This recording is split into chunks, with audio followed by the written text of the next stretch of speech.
In today's video, I'm going to teach you how to create product and service in QuickBooks Online. By the end, you'll know exactly where to go, which item type to choose, how to fill in the details confidently, and how to use what you've set up on your sales forms and reports. First, let's get to the right spot. In QuickBooks Online, look to the left menu and click Sales. From there, open Products and Services. This is your catalog of everything you sell. To add something new, click New.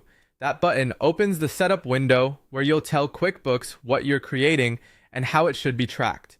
Next, choose the item type that best fits what you sell. Inventory is for physical goods where you want QuickBooks to track quantities on hand.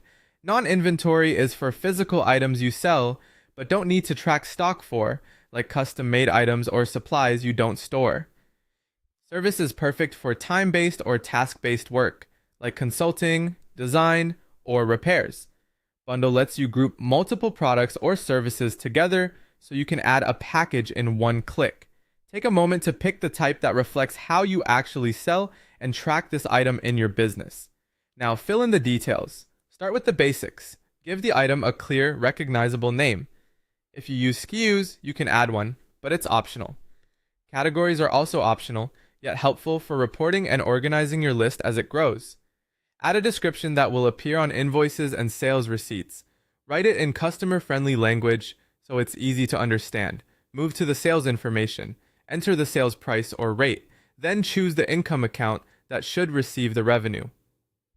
This is important for accurate financials. Many businesses use accounts like sales of product income for goods or service income for services, but choose the account that matches your chart of accounts. If you're unsure, it's worth confirming with your accountant so reports stay consistent. If you also purchase this item, expand the purchasing section. Add your cost, select the appropriate expense account, and if you have one, set a preferred vendor to speed up future purchase entries.